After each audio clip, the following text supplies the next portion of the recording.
Bom dia, bem-vindo. Vamos falar de cidades inteligentes. É um prazer estar aqui com um painel tão inteligente. Eu vou fazer algumas apresentações curtas.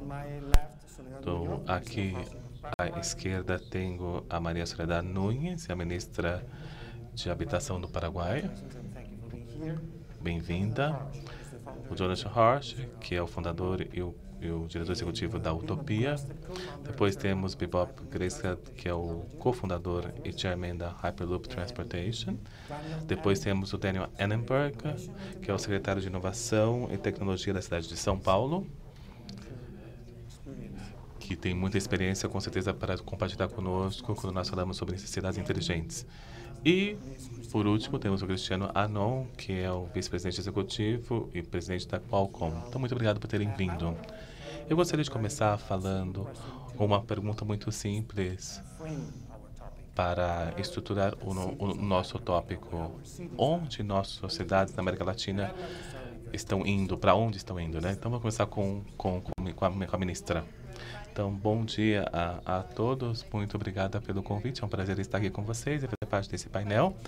Eu vou mudar para o espanhol, então eu vou falar uma língua diferente. Então, a pergunta é bem ampla e interessante. Eu acho que nós falamos das cidades importantes, é entender que cada cidade tem diferentes receitas, ou seja, eu venho da Assunção, uma cidade pequena, a capital da República do Paraguai, uma cidade de mais de 500 mil habitantes, e temos uma cidade aqui, uma cidade muito maior, com uma escala muito diferente, então que demanda uma abordagem diferente. Eu acho que o principal aqui que nós pensamos em desenvolvimento sustentável é você gerir os dados, como vamos medir a realidade das nossas realidades para chegar às políticas públicas que são necessárias para garantir um desenvolvimento sustentável para a cidade. Agora falando sobre dados, Cristiano, como que a sua empresa que dá iniciativa privada, né, pode ajudar as cidades com dados para analisar esses dados e coletar esses dados também. Então,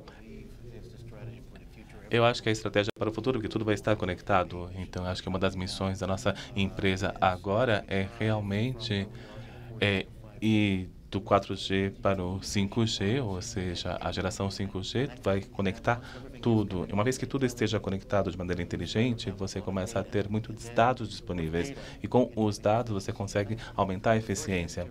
Eu acho que a primeira resposta para a sua pergunta é que nós estamos com muito agressivos com a internet das coisas, considerando que muitos dos sistemas existentes vão se tornar mais inteligentes e conectados à nuvem e com celulares, com Wi-Fi e ter eficiência no processamento. Isso vai ser a fundação da infraestrutura para que os dados possam ser coletados e analisados. Eu também acredito que quando nós pensamos em cidades inteligentes, um dos projetos, tem vários projetos que a nossa empresa está desenvolvendo, mas é muito interessante que a maioria das cidades podem ter, na realidade, um upgrade da infraestrutura para uma estrutura inteligente, porque quando quando temos novos sistemas, você tem uma redução dos gastos operacionais e isso por si só financia a tecnologia. Então, eu acho que o obstáculo aqui seria você iniciar, porém a oportunidade é imensa, porque as coisas estão mais inteligentes, mais capazes, então você tem um ciclo virtuoso positivo que você pode gerar para as cidades. São Paulo está conectando dados. Que tipo de dados vocês estão conectando? Vocês estão interessados mais aqui em São Paulo e por quê? Bom dia a todos, eu vou falar em português.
o senhor mencionou duas coisas, transporte e eu gostaria de falar disso.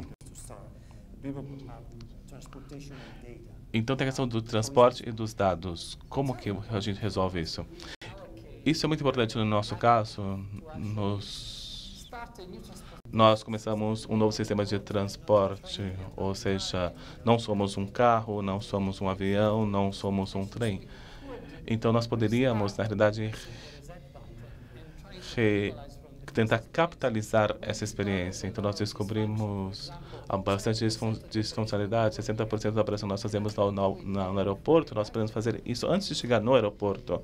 E a questão da segurança pode se basear na análise de dados com base nos riscos nos perfis de risco. E com isso você otimiza também toda a cadeia de valor da viagem, desde o momento em que a pessoa aperta o botão e tem um agente que vai ir buscá-lo, depois vai embarcar e depois nós podemos redefinir toda a jornada, a experiência do passageiro. É que, na verdade, não faz sentido você recriar o que nós temos agora de primeira classe e outras classes. Acho que a experiência do cliente tem que ser baseada na experiência. Nós somos pessoas diferentes agora quando nós viajamos com a nossa família, com o nosso chefe, ou como turista, ou mesmo quando nós vamos e voltamos do trabalho. Ou seja, temos diferentes necessidades. Então, nós estamos redesenhando isso com base em dados. Também tem uma outra oportunidade, que é a possibilidade de realmente você ter uma experiência completa, desenvolvendo contratos inteligentes para que você possa passar de uma maneira intermodal entre os sistemas sem ter que tocar a carteira. E essa vai ser a experiência de passageiro do futuro. Mas não a carteira do passageiro, mas talvez o orçamento da empresa. Então, tem uma matéria que eu li sobre um problema que o United Airlines teve, que é um problema grande nos Estados Unidos. Então, a empresa, quando analisou, tanto faz, porque no final das contas, a pessoa vai escolher pelo preço e não pela experiência. Não, eu não concordo. Eu não concordo porque eu acho assim, o passageiro, a experiência do passageiro, se você consegue ter um serviço personalizado, você está disposto a pagar mais, sim. E claro que isso pode levar a modelos que não demandam uma passagem. Então, na realidade, nós queremos ter um processo que você compra o excesso de energia que você produz com painéis solares e a combinação de energias renováveis que nós já temos no sistema. Então, nós podemos, na realidade, subsidiar todo o OPEX. Então, nós podemos recuperar o custo de transportar esse passageiro. Lógico que você pode usar também um sistema de passagem dinâmica que presta serviços para as pessoas. Então, você não usa a passagem como um instrumento de monetização. Então, temos uma cápsula que é baseada no perfil. Por exemplo, as crianças têm necessidades diferentes de um adulto que está trabalhando. Então, a capacidade de você ter pequenas cápsulas para ter uma partida a cada 30 segundos. Eu acho que no futuro, cada vez mais, nós vamos ter como posso dizer, o transporte vai ser um commodity, que na verdade vai ter serviços. Eu acho que isso vai ser o modelo de negócio do futuro. O Daniel também fala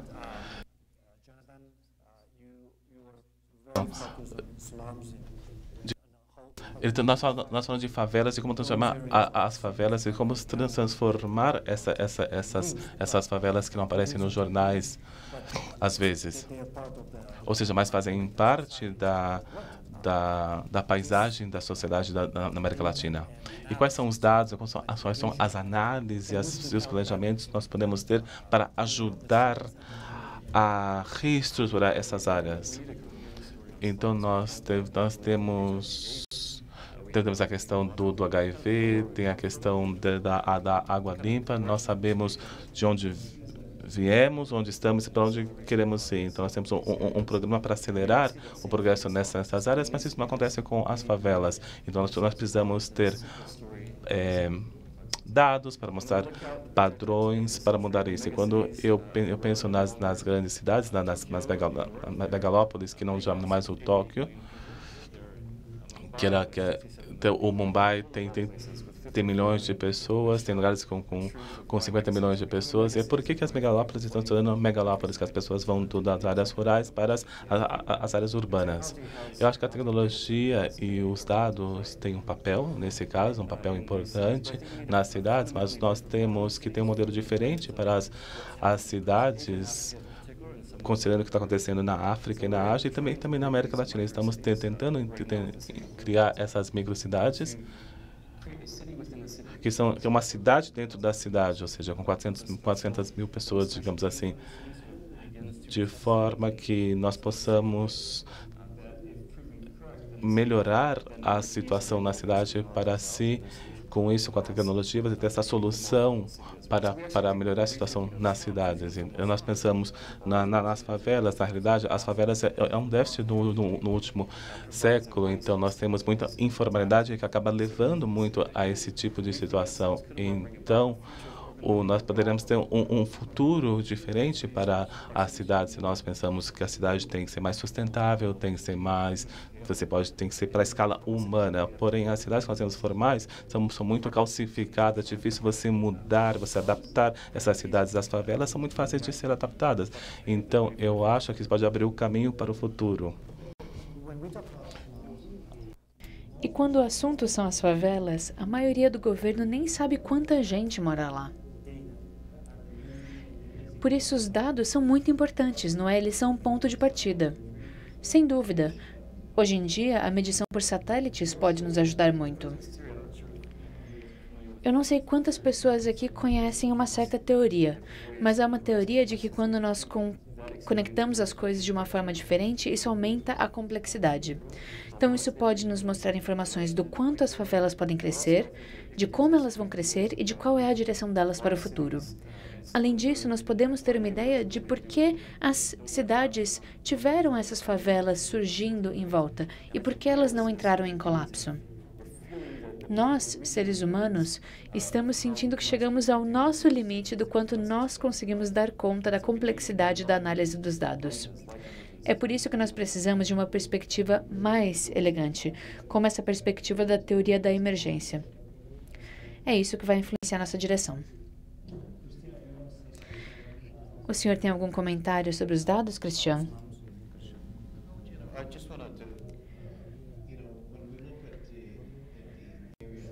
Eu tenho um comentário sim. Quando pensamos na área de especialidade, nós temos um foco nessa tecnologia de base. No entanto, eu sou muito apaixonado por um projeto específico que nós temos. Eu gosto dele porque é muito fácil compreender a sua viabilidade econômica e como ele pode ser aplicado a todos os locais, inclusive áreas menos privilegiadas. Vou falar então desse projeto. Quando vemos a infraestrutura existente nas cidades, e quando pensamos em como isso está agora e como isso poderia ficar com uma cidade mais inteligente, tudo é muito interessante. Deixe-me dar um exemplo. Em muitos desses locais, tanto desenvolvidos quanto subdesenvolvidos, nós temos a iluminação pública, não é? Há os postes e dentro tem uma lâmpada. A maioria desses postes que foram construídos tem uma luz incandescente ou fluorescente. É um projeto muito simples, não é? E com esse nosso projeto, é possível trocar essas lâmpadas por LED e economizar eletricidade.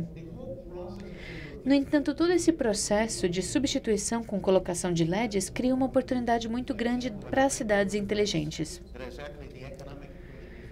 Isso é uma coisa interessante, é fácil implementar essa equação econômica em qualquer lugar. Fazendo esse upgrade, é possível pôr também uma lâmpada inteligente.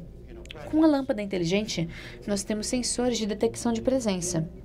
Por meio disso, você também pode colocar uma câmera nesses sistemas, uma câmera inteligente e conectada. Esse é outro upgrade. Com essa câmera inteligente, nós só transmitiremos os dados se eles forem relevantes. Isso significa que nós temos um monitoramento 24 horas por dia. Mas e a privacidade? Bom, com esse sistema, nós temos a habilidade de trabalhar com a legislação de privacidade que temos hoje. De acordo com a legislação, há uma regulamentação de uso dessas informações só pela lei, só pela polícia, por exemplo.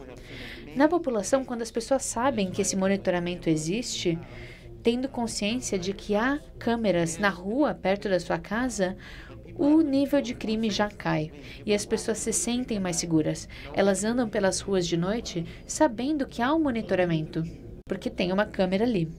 Mas eu vou continuar porque eu não quero falar só da câmera. Então tem a câmera que pode ser inteligente.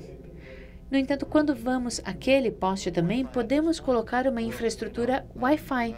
Não é uma infraestrutura de internet sem fio, seja ela rápida ou lenta. Após colocar isso, podemos conectar todos os medidores de todas as casas da região. O medidor de gás, o medidor de água, o medidor de eletricidade. E podemos usar isso como uma infraestrutura para coleta de outros dados. Vejam só, começa com uma atitude simples e muitas vezes só pela economia de eletricidade isso já vale a pena. E de repente a gente olha e vê que tem a base para conectar outras coisas e gerar mais dados. Esses sistemas parecem complexos, mas eles não são. Eles são simples. A partir daí, então, nós temos um círculo virtuoso de conectar tudo aquilo e de passar aquilo a outro servidor. O sistema é muito caro? Olha, alguns problemas que nós vemos conseguem economizar bastante em eletricidade. Pensando em como várias cidades funcionam hoje em dia, as cidades não têm um CAPEX, em geral, mas eles têm um OPEX. Então, pensando no dinheiro que eles têm que pagar por aqueles serviços, quando nós fazemos a implementação do caso do exemplo que eu falei, e quando você consegue economias em várias áreas, não só em eletricidade, mas também em eficiência, já vale o CAPEX. Então, em muitos casos, só a economia já fundou o projeto, já financiou o projeto. Muito interessante. Poderiam, por favor, compartilhar comigo exemplos do que o Cristiano mencionou? Quero também saber dos casos em que o retorno foi muito útil para a cidade e conseguiu economizar dinheiro para oferecer mais serviços e aumentar a proteção com novas políticas. Claro, sem dúvida. Em primeiro lugar, eu vou compartilhar a perspectiva do governo, porque sim, nós precisamos de uma cidade inteligente que dê importância a tudo. É importante também ter políticas adequadas na cidade. O país do Paraguai é o país menos organizado da América Latina. Isso é uma oportunidade de ver o que funcionou e o que não funcionou no restante da região. No Paraguai, por muitos anos, nós tivéssemos uma boa política de desenvolvimento urbano. No entanto, passamos por alguns erros, assim como vários países da América Latina passaram por erros. Nós melhoramos muito e agora temos algumas políticas em que incluímos toda a perspectiva de inovação e inclusão tecnológica. Além de pensar em uma cidade inteligente, o desafio é pensar em uma cidade inclusiva. Na América Latina, 1 de cada 4 habitantes vive em uma favela. 1 de cada 4 acaba vivendo nesse tipo de local. Então, como chegar a um equilíbrio? Porque a gente tem uma verba comum anual e temos que investir em tudo, inclusive o desenvolvimento tecnológico, mas outras coisas são necessidades imediatas. Isso acontece muito no Paraguai. Uma grande porcentagem da população vive em situações extremamente precárias. Hoje em dia, estamos trabalhando com milhares de famílias que são ribeirinhas e que vivem de forma muito informal, sem nenhum acesso a serviços públicos de qualidade. Essa é uma pergunta interessante para o debate. Isso eu acho interessante, de ver o custo-benefício, de ver o quanto custa e o quanto um governo nacional e local deve investir nisso. Isso também tem a ver com a necessidade de melhorar a articulação, como foi mencionado aqui no papel, entre os vários níveis de governo, para garantir que a política seja eficiente e leve em consideração todo esse investimento. Antes de passar a palavra ao Daniel, eu queria pedir um exemplo concreto que tenha funcionado. Vocês têm algum modelo exemplar? Eu queria ver esse exemplo do investimento na tecnologia, que, muito embora tenha tido um custo, teve um ótimo retorno. Para nós, a questão da transparência foi essencial no início. Nós éramos uma instituição muito enfraquecida na época. Desenvolvemos uma plataforma aberta com todas as informações de administração de verba. Isso era público e tinha uma interface de interação com o cidadão, o que possibilitou melhorar o controle e a auditoria social das obras. Também fizemos uma articulação melhor com os governos locais. Porque um investimento local de baixo custo muitas vezes tem um resultado muito positivo para a administração da instituição, o que possibilitou melhorarmos o resultado que estávamos oferecendo às comunidades. Isso, claro, em todo o território nacional. Esse é um caso bem específico. Daniel.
Temos aqui um representante do setor público, como os senhores viram.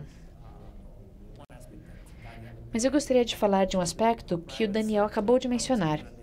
Essa ideia de que o ambiente que cria o setor público e o setor público tem um relacionamento com o setor privado. E é necessário que haja esse envolvimento. Agora, do ponto de vista do setor privado, o que vocês esperam que o setor público faça para o desenvolvimento de novos projetos e para o benefício do público? Eu represento uma grande inovação em transporte. porque o setor inteiro que existe mudou. Desde o ano passado, a gente começou a ver um pouquinho de lucro, mas antes não. E antes, tudo era subsidiado. O modelo de negócios do transporte no mundo era subsidiado e era fundamentado nos contribuintes. Então, os sistemas que nós desenvolvemos não estavam gerando dinheiro. O primeiro aspecto que a gente analisou foi como criar um sistema que não dependa dos subsídios. Por quê? Porque a gente não pode continuar resolvendo um problema e criando outros 10 problemas. A questão era realmente a eficiência. Todo mundo sabe que a gente fala, por exemplo, da velocidade, mas essa não é a parte mais interessante. Nós trabalhamos em 2 aspectos: como gerar eletricidade e como criar um sistema que consuma um pouquinho só de eletricidade. O resultado foi um sistema que tem a ver com o retorno de investimentos em 8 a 10 anos. Em alguns países, nós fizemos umas pesquisas que mostram um retorno sobre os investimentos em até 5 anos. Isso é muito significativo, porque assim nós conseguimos trabalhar com um modelo de consumo que funciona no nosso transporte. Sim, como vocês estavam falando, precisamos começar a desenvolver um transporte focado nas pessoas e um transporte que não consuma todos os nossos recursos. Não é difícil compreender que, olha, temos energia solar, térmica, eólica. Há muito acesso. A partir de 2016, a energia solar foi equivalente em custo à energia do petróleo. Daqui para frente só vai melhorar, porque a eficiência sobe, o custo cai, e assim a gente consegue libertar o planeta desse modelo de consumo. Em alguns lugares agora nós vemos PPPs. Nessas PPPs, é possível fazer um investimento inicial de no máximo 30%. Nós investimos 70% e agora nós conseguimos atrair investidores. E quando todo mundo fizer isso, nós pagaremos uma tarifa para o governo.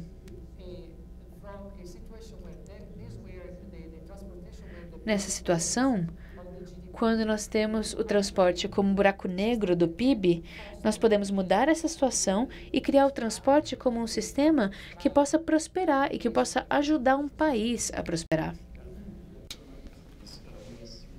Nós temos 3 coisas, na realidade, nós queremos dos governos é ajudar a alocar a área para ser convertida em uma microcidade, porque não queremos ser um problema.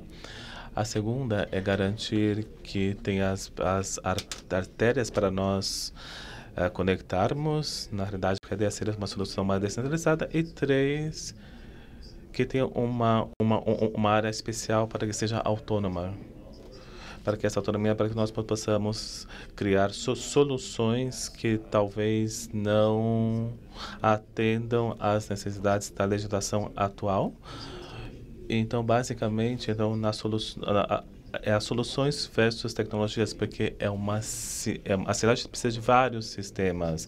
Tem o hardware, tem o sistema de educação, sistema de saúde, sistema de energia, e tem os dos governos. Então, nós temos que repensar esses sistemas. Mas esse é um desafio quando pensamos na próxima geração. Eu moro no Vale do Silício e estamos com as startups, mas, na realidade, são medidas muito simples. Ou seja, para cada solução nessas diferentes áreas, vai ser 3 vezes mais rápido a ser implementado e 3 vezes mais barato. Então, mas nessas soluções que nós estamos considerando, são novas possibilidades para as cidades. Assim, no último ano de avanço na tecnologia, temos 3 anos. Então, tem muitas novas possibilidades adiante. Então, para as empresas, temos que pensar como vai ser daqui a 10 anos, quando milhares de pessoas vão estar vendendo nas favelas com poder aquisitivo. Será que não tem outros modelos de serviços, de produtos que podem atender com melhor qualidade as necessidades das pessoas que moram nas favelas? Eu quero só fazer um comentário. Agora, falando um pouco sobre o comentário que o Daniel fez e o comentário que você fez sobre como ser mais inclusivo. Nós temos um projeto piloto aqui no Brasil que foi muito bem sucedido e pode ser replicado. Vou dar um exemplo aqui no Brasil e vou dar um exemplo na Índia também. Quando falamos de uma cidade digital, numa cidade e começamos a conectar, tudo ela se torna inteligente. Mas a gente quer conectar com as pessoas. Então, a realidade é que quanto a maior plataforma construída pela humanidade é o smartphone, que faz parte da vida de todo mundo, certo? Mas quando pensamos na América Latina, na realidade é uma coisa comum em todos as outras regiões, na realidade, que você acaba tendo economias emergentes. Então, várias pessoas têm smartphones, mas não conseguem pagar pelo pacote de dados, não tem um pacote de internet. Então, esse projeto começou, na realidade, como uma conversa, digamos assim. Eu me lembro que quando nós dissemos que era um projeto piloto, que nós estávamos almoçando com algumas pessoas do governo no Brasil, e eu estava falando sobre o que eu achava que era uma coisa interessante, uma consistência interessante que nós tínhamos no Brasil, que tinha o número 0800, que é grátis. Então temos 0800 para vários números públicos. Eles dizem, quando você liga, a pessoa manda para o site, mas se você não tem um computador, se você não tem um plano de internet, você não consegue ir para a internet, porque não tem o conceito de você ter 0800 para dados. E esse programa, com o apoio do ministro da Comunicação, nós fizemos um projeto piloto e criamos um endereço na internet que é 0800.br. Começamos com São Paulo e depois fizemos um aplicativo que as pessoas podiam agendar uma consulta no SUS, saber onde estão as farmácias, etc. Ou os bancos começaram a ver a economia de você, na realidade, oferecer serviços bancários quando pagavam os operadores. Então, nós temos a situação que muitas pessoas que não estavam conectadas porque não conseguiam pagar pelo pacote de internet estavam conectadas e o sistema permitia que se pagasse pela conexão com a internet. Eu acho que essa iniciativa, quando nós temos a cidade digital, você dá o poder às pessoas com as ferramentas para se conectarem a essa cidade digital, vai ser essencial. Eu acho que esse tipo de projeto pode ser replicado, na realidade, em outros lugares. Eu sei que é difícil quando nós usamos a palavra neutralidade nos Estados Unidos para a internet, mas podemos usar elementos da internet que poderia um tipo de sistema de tarifa que possibilitasse que todo mundo tivesse conectado. Soledad, eu quero falar mais uma coisa sobre o desafio que nós temos de vincular ao setor público e ao privado para poder chegar a esse desenvolvimento sustentável. Nós sabemos que temos uma grande tendência que está afetando a humanidade e a batalha pelo desenvolvimento sustentável vamos ganhar na cidade. E na América Latina temos um contraste com as grandes cidades, com o grande crescimento que tivemos na sociedade, temos a idade de pobreza, tem mais favelas, nós vamos ganhar essa luta se trabalharmos juntos. Então, estamos representantes dos governos locais, então tem um grande desafio comum de como nós nos articulamos nos vários níveis de governança, e temos que dizer isso, que nós temos diferenças políticas ou não políticas, porque é muito difícil, na realidade, você conseguir coordenar de acordo com os níveis de governo. O setor privado também exige do setor público um processo que tem uma função de confiança. E eu quero dizer isso porque eu acho que é importante que nós nós lutemos contra a corrupção, porque é um flagelo para a América Latina e para o Caribe. E enquanto nós não se usarmos com a corrupção, que não é só do setor público, está no setor privado também, e se nós não chegamos a um acordo em relação a como nós vamos tomar medidas éticas para garantir que nós temos um desenvolvimento sustentável na cidade, nós não vamos conseguir. Esse é um desafio, na verdade, enorme que nós temos, que as pessoas estão esperando melhores condições de vida, e eu queria simplesmente destacar isso. Muito obrigado.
Agora falando como que nós podemos ir do informal para o informal.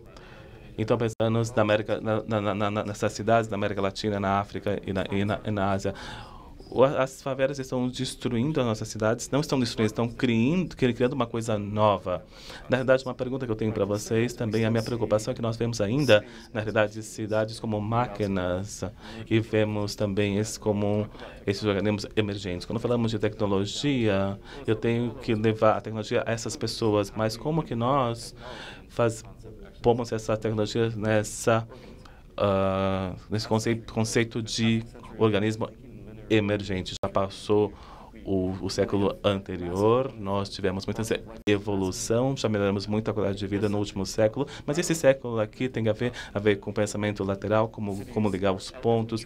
Eu acho que quando se nós tratamos as cidades como máquinas e tentando resolver como máquina, nós estamos limitando as possibilidades de resolver esses desafios.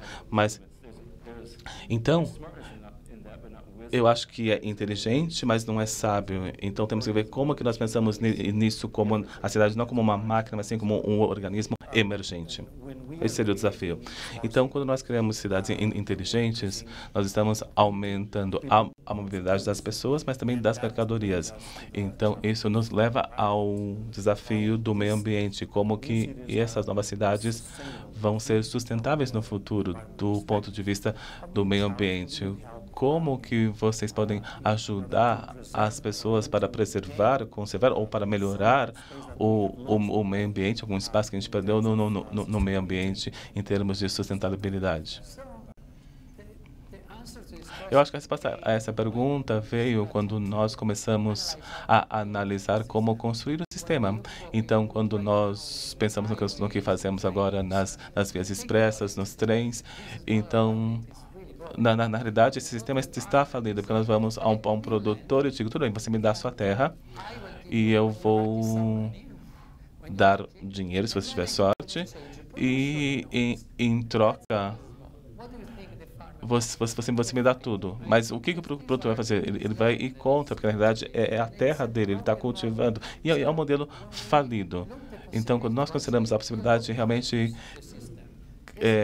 construir o processo em camadas, por vários motivos. Você tem um impacto mínimo no solo, então você pode construir de maneira que os animais continuam podendo migrar, você não bifurca a terra em dois, e também você consegue construir com novos materiais essas estradas para controlar as emissões de CO2, você pode preservar as espécies que fazem parte daquela região. Então, nós somos a solução para esse tipo de coisa. Na realidade, você tem que juntar as melhores mentes do mundo, os melhores cérebros do mundo e chegar a uma solução. É o que nós estamos fazendo. Estamos criando um sistema que é construído de maneira dinâmica, de acordo de onde você constrói, da morfologia do lugar, e se respeitando também o meio ambiente. Nós temos sorte porque o próprio sistema é um sistema que funciona num semivácuo, ou seja, ele é silencioso e é protegido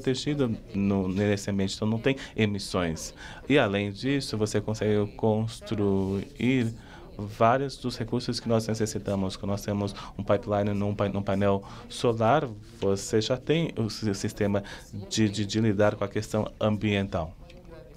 Então, você tem um sistema assim, você pode, na realidade, outras estruturas. Mas alguém poderia dizer que isso é fantástico, tudo bem, no papel, no projeto, mas quando nós pensamos no custo da infraestrutura e do projeto, não vale a pena para esse tipo de cidade, na realidade, acaba tendo outras necessidades antes do que desenvolver esse projeto tão maravilhoso. Mas você está simplificando demais, na realidade, porque quando o erro é você repetir o mesmo erro e esperar um resultado diferente. Mas estamos lidando com políticos, eu sei que tem políticos aqui, mas eles pensam no curto prazo e nós estamos com soluções que nós sabemos qual que é o resultado dessas soluções.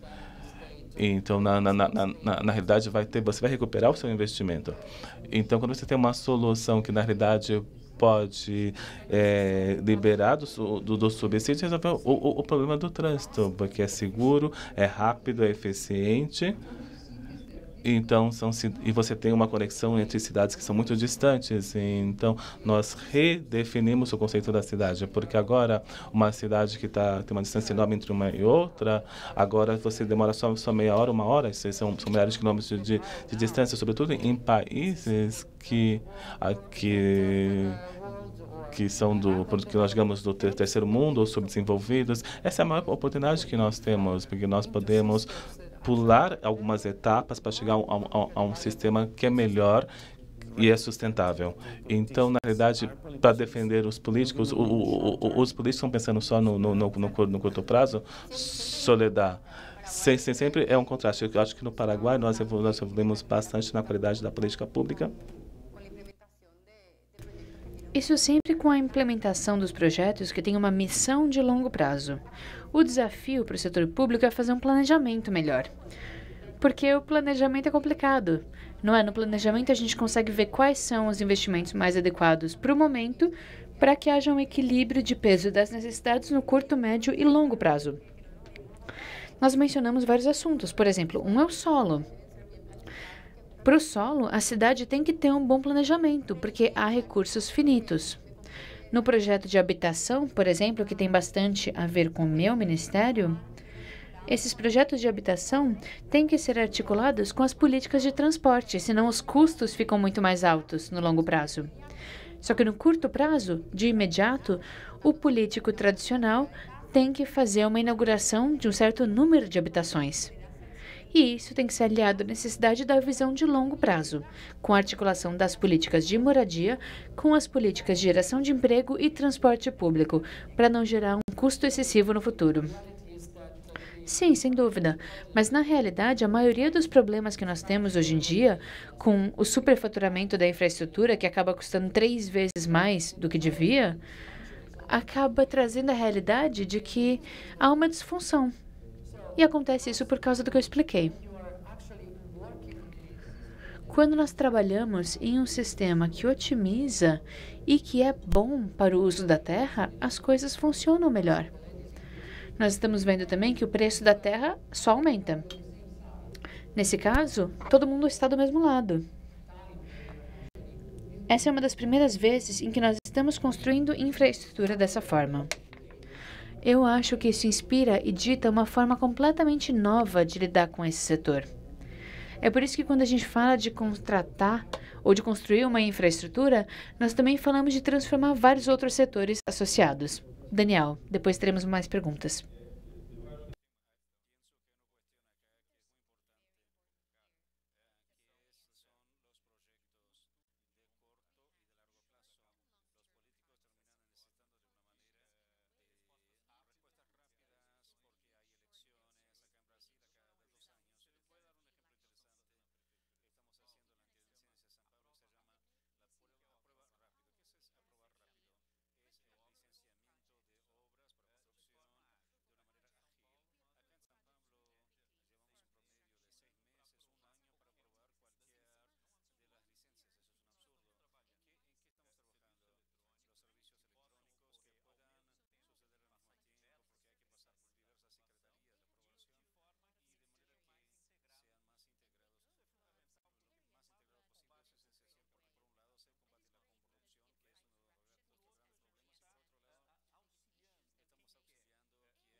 E eu imagino que isso aumente a transparência, não é? E diminua a corrupção.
Cristiano, Bibó e Jonathan, vocês tiveram experiências com corrupção e o setor público nos seus projetos?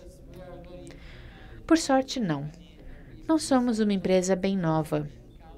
Nós fizemos 11 acordos com países. E, geralmente, nós estamos trabalhando tão bem com isso que a nossa solução é muito concreta. O que nós propomos ao governo é muito concreto. A corrupção é combatida justamente como ele explicou, pela transparência e pelo uso das novas tecnologias. Por exemplo, hoje em dia a gente tem o blockchain. Pelo blockchain, a gente rastreia e monitora tudo, resolvendo vários problemas, inclusive o problema da privacidade. É necessário ver também as melhores práticas do mundo todo, porque outros países já passaram por isso e já têm um exemplo de sucesso. Esse pode ser o caminho certo para combater a corrupção. Cristiano. Na verdade, no nosso segmento, em vários casos, nós só trabalhamos com a facilitação da tecnologia. Nós trabalhamos com várias partes da cadeia, mas não temos um envolvimento direto com o governo. No entanto, um comentário que eu gostaria de fazer e que tem a ver com o que o nosso colega aqui falou é o seguinte: a melhor solução para o problema realmente é fazer o governo pensar sobre qual é a solução que ele pode encontrar em parceria com o setor privado. E a partir daí, o setor privado faz a implementação e faz a continuação. Dessa forma, esse projeto não vira algo que esteja sujeito à mentalidade de curto prazo do governo. É um projeto que vai acabar continuando porque tem uma empresa privada por trás. E quanto mais a gente digitaliza o governo, mais a gente dá poder às pessoas, para que elas tenham participação e para que elas tenham acesso às informações. Isso promove a transparência e nos leva no caminho certo. Algum comentário? Se não, podemos começar as perguntas. Eu concordo plenamente com os colegas. Na minha experiência, trabalhando inclusive com inteligência artificial para ajudar o governo, eu acho que esse tipo de atitude ajuda bastante a transparência e diminui a corrupção. Podemos ter perguntas agora. Temos um microfone aqui e podemos iniciar a sessão de perguntas e respostas.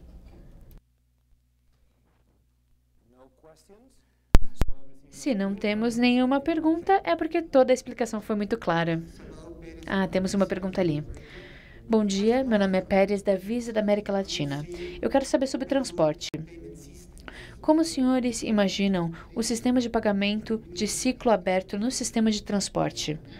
Acham que isso será benéfico, principalmente para criar cidades inteligentes? Para quem é a sua pergunta? Bom, inicialmente, para o Sr. Gresta, mas talvez o Jonathan também tenha alguma contribuição. No Fórum Econômico, existe um grupo de mobilidade que está trabalhando em algumas soluções para isso. No Fórum Público, estamos fazendo uma análise com as maiores empresas do mundo para tentar imaginar um futuro que seja completamente integrado. Estamos imaginando esse futuro que resolva várias tensões que nós temos no sistema agora. Tem várias diferentes formas de pensar sobre isso. Pessoalmente, Eu e a empresa que eu represento imaginamos que no futuro nós teremos tudo digital, tudo sem esse tipo de tensão e tudo com integração completa. Nós adoramos o blockchain. Achamos que o blockchain é uma oportunidade fantástica para que a humanidade tenha um sistema com a característica de realmente resolver todos os problemas que temos no momento. Essas questões de transparência, da propriedade dos dados, da confiabilidade e por aí vai. Isso pode resolver muitas coisas, inclusive que a humanidade terá que desenvolver no futuro. O que é lindo nisso é que fica possível gerenciar redes que não são de ninguém. É possível acessar essas redes por diferentes empresas e acessar os dados só quando é necessário. E, num passe de mágica, esses dados somem quando eles já não são necessários. Ou seja, é possível ter um sistema completamente transparente que faça o monitoramento e o rastreamento de todas as transações, e não só no sentido econômico e financeiro. O meu sonho é que nesses novos contratos a gente faça coisas que a gente nem imagina. Por exemplo, podemos fazer isso com a pegada de carbono. Colocando a pegada de carbono no sistema de transporte, ninguém vai usar carro. Por exemplo, poluição, podemos rastrear e monitorar a poluição. E quando nós vemos os resultados, alguém devia pagar por essa poluição. E isso muda o nosso sistema. A gente não só vê o custo total de uma coisa, mas a gente vê o custo de construir e de se livrar de alguma coisa, porque existe toda uma cadeia. Nós vamos colocando esses valores dentro da cadeia de valor. O meu sonho é conseguir fazer isso o quanto antes e entrar na próxima geração. Temos apenas 2 minutos.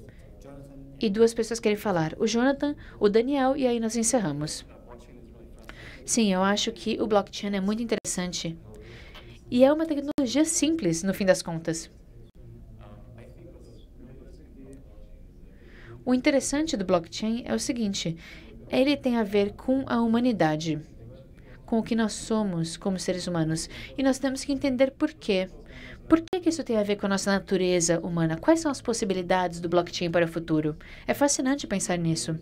No sistema de transporte, quando pensamos em cidades, em microcidades, e fazemos um projeto para apenas 100 pessoas, é possível fazer aquele projeto daquela forma. Agora, por exemplo, a gente está estudando a propriedade dos carros em uma microcidade. E a gente sabe que estamos em um momento de transição, em uma cidade pequenininha.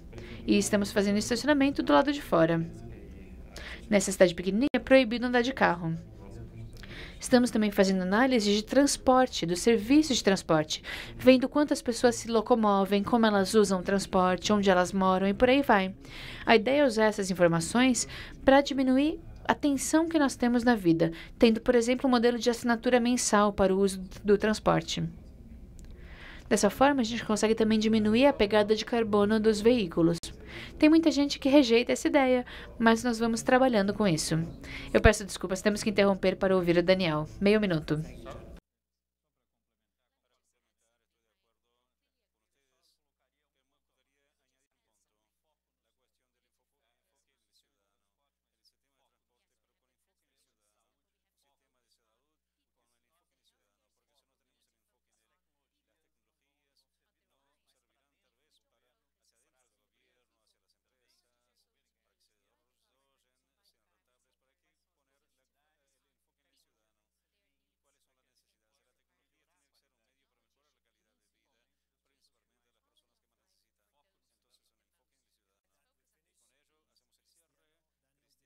Muito bem. Muito obrigado a todos os participantes e a todos os ouvintes. Uma boa tarde.